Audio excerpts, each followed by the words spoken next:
The secrets behind these magic tricks are like an itch you just can't scratch. Coming up, you're going to see impromptu tricks that are anything but. ABC covering up a secret with digital trickery, and how Pepsi hired someone to fool all of London. And make sure you keep watching, because the last trick on has people reacting like this.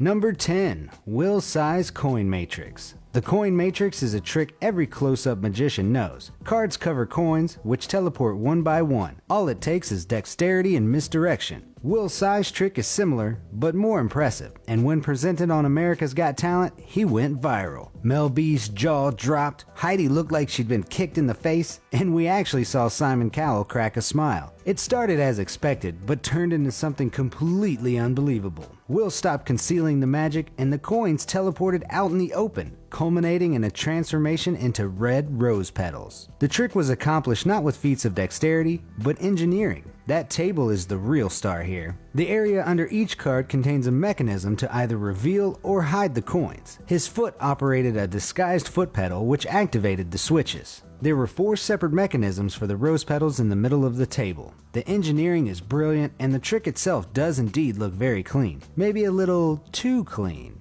Like, why can't we see the mechanisms at work when slowing down and inspecting the video? Captain Disillusion showed that since some of the coins remained stationary when they should have moved with the rest of the video, it was clearly edited. After the performance, the producers saw some imperfections that the live audience missed. They went in and digitally cleaned it up to hide the mechanisms and make it look even more impressive. It's not difficult to believe, after all. Broadcasting a seemingly impossible magic trick will only make the show more popular and earn them more money. Number 9. Mint through jaw.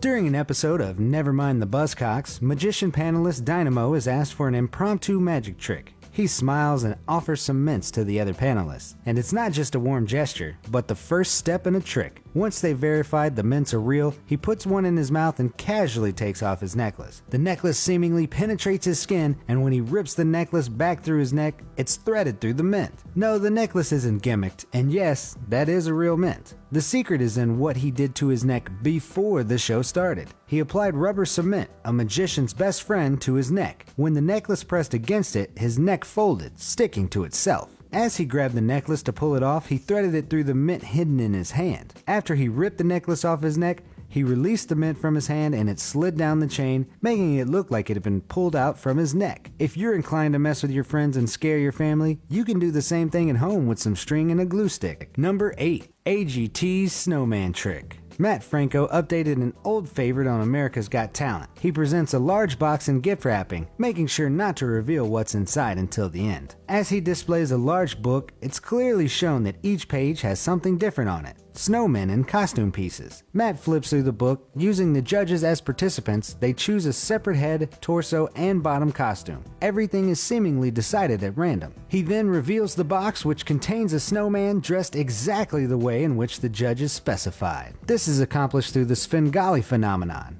Every other page in the Snowman book is identical. They're also cut slightly shorter. The shorter cut ensures that when you rifle through the pages, they always fall 2 pages at a time. The result is just as good as magic. If the pages drop one way, they all appear different. If they drop in the opposite direction, you can force a page even though it appears to be random. Number 7. Penn and Teller's Bullet Catch. It goes like this. 2 volunteers sign 2 bullets before Penn and Teller fire them at each other's mouths. The bullet usually passes through a piece of paper or a glass pane to prove the bullets really left the guns. They finally reveal the other signed bullet in their mouth, but if you've got a keen eye, you can spot how they do it. It involves a mixture of sleight of hand, clever props, and backstage help. The audience members first sign the tips of the bullets, and then both Penn and Teller place the bullets on their hand to get a close-up for the camera. This is where the trickery begins, as they use sleight of hand to pocket the real bullet, and then switch it with a blank, or wax bullet. Penn diverts the audience's attention to selecting a colored pen to sign the case. Then, as the audience members sign the case of the fake bullet, Penn and Teller cover the tip of the bullet with their fingers, because seeing another bullet at the tip would really give the trick away. The real signed bullet inside their jacket pocket is then reclaimed by an assistant behind the stage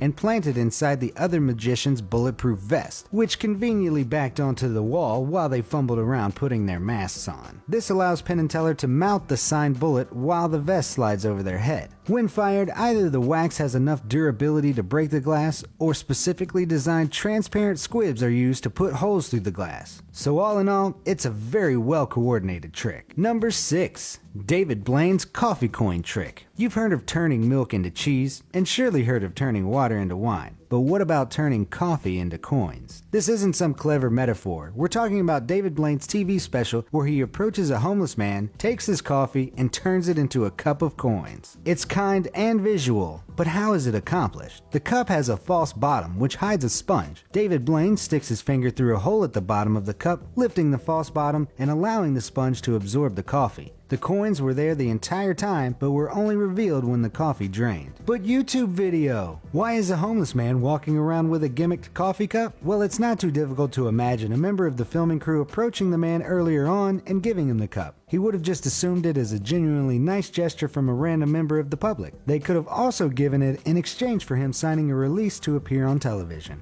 Number 5. Pendragon's Metamorphosis. The husband and wife team of Jonathan and Charlotte Pendragon aren't just magicians, they're world record holders. They made the Guinness Book of World Records under the entry Fastest Transformation Illusion with their most famous trick, Metamorphosis. The trick happens so fast and so visually that it's the closest thing to real magic you might have ever seen. Jonathan steps into a bag which is tied at the top to prevent escape. The box is locked shut, eventually. Charlotte steps on top of the box and lifts a cloth. In the blink of an eye, the cloth drops to reveal Jonathan standing in her place. He opens the box to find his wife now tied in the bag. The masked magician does his best to debunk this one, but this time he's actually missed the mark. His entire setup is different. The Pendragons don't use extra assistance, they stand on top of the box rather than behind it, and they take a fraction of the time to complete the trick. However, he did reveal one piece of the puzzle. The bag contains a zipper, which allows for escape even though the top is tied. So how did they accomplish the rest of this award-winning metamorphosis? In the Pendragon version, after Jonathan releases himself from the gimmicked bag, he escapes the box through a false back and remains hidden there. When Charlotte lifts the cloth, he quickly climbs behind her and she jumps down. It seems too fast for a human to accomplish, but that's explained if you take a look into their background. You see, they're both trained gymnasts. In addition,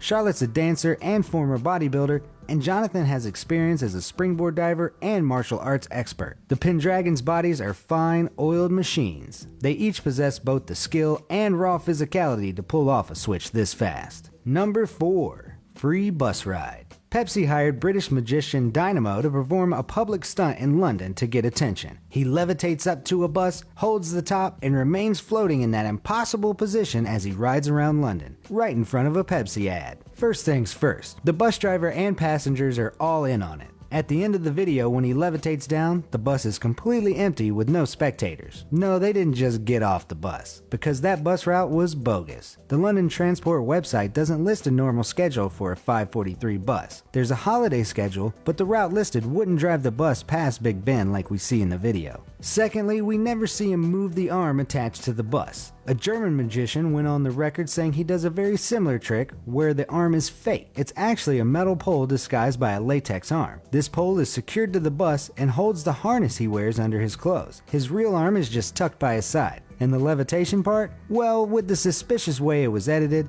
that could have been achieved by a number of ways, from editing tricks to a lifting system of some sort hidden from view. Number 3. Zigzag Girl. The trick goes like this. A woman steps into an upright cabinet, sticking various body parts through holes. The magician puts sturdy metal blades through the box, seemingly cutting her in 3. He then pushes the middle segment to the side to prove this isn't just a trick. The box usually has an illustration or silhouette of a woman painted on, which emphasizes how impossible this really is. This painting is actually the first part of the illusion. Obviously, there's no requirement for the girl to stand in that exact position depicted. And she doesn't. As the blades are inserted into the box, she turns her flexible body to the side. To make it easier for her to make the squeeze, the blades are more narrow than they appear. The full width handles obscure the actual size of the blades. When the magician pushes the middle segment of the cabinet to the side, she doesn't have to do much at all. just move her hand along for the ride. Number 2. The Death Saw. David Copperfield's shows border on art, and his tricks defined a generation of magicians. One of his most visually stunning feats was the Death Saw. In the routine, an escape trick seemingly fails, and a giant rotary blade cuts him in half. His assistants separate the severed halves of his body before he spins back time, restores, and escapes. The secret to this trick, and many others like it, are explained by the design of those big boxes and tables stage magicians use. The bottoms are deeper than they look, allowing for secret compartments. Add the liberal use of stretchable spandex, and you can easily make a magician's apprentice disappear. Copperfield is simply hiding half of his body, bent over in a slightly awkward position with his legs in front of him, while using somebody else to act as his legs. The whole shenanigans beforehand with the black box locked over him allowed both David and his assistant to contort into this position before the blade cut him in half. Number 1.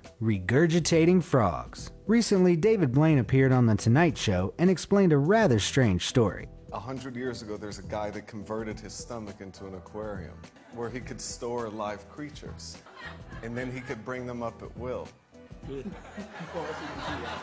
He then downed some water and regurgitated a live frog. After the trick, he swallowed the frog again. He's done this before, summoning multiple frogs in a row to prove the creatures weren't just hidden in his mouth the whole time. So how did he do it? Well, the secret is, there's really no secret. He really does swallow the frogs. But he's learned the art of regurgitation. Regurgitation tricks like this are nothing new. They all stem from water spouting that dates back to at least the 1600s. It involves drinking as much water as possible and spouting it out in controlled streams of water. Haji Ali pushed the trick further by drinking kerosene after water, so the kerosene would sit on top of the water in his stomach. This would allow him to light the fire and then put it out with the water. The same method is applied to regurgitating animals, which is also rarely performed. Blaine referred to the magician Mac Norton, who was known as the Human Aquarium, before he performed his trick. Mac was known to bring up frogs and goldfish one by one, but the prospect of miscounting and having to digest a live animal is the real risk these magicians have to take. And that's why David Blaine can perform this trick while other magicians can't. He's fearless, and when he decides to do something with his body, he will. He was even the first person since Haji Ali to perform the kerosene trick, as he did in 2013 on Jimmy Kimmel's show, proving he had already mastered controlled regurgitation. But it's a lot harder to swallow frogs than liquid, as our gag reflexes pushes them back towards the mouth. To overcome this, Blaine had to learn to control his gag reflex through lots of practice, like sword swallowers do. To practice this, magicians have been known to swallow a potato attached to string, allowing them to pull up on the potato to learn how to control the stomach muscles necessary to push objects to the mouth. But how does the frog live in his stomach? It's full of acid after all. Well, either Blaine diluted the contents of his stomach with water beforehand, or he kept the frog in his esophagus. Spending months or years to learn a trick like this is what it takes to be the best like David Blaine. Which trick do you think is the greatest? And what other trick should I reveal next? Let me know in the comments section down below, and thanks for watching.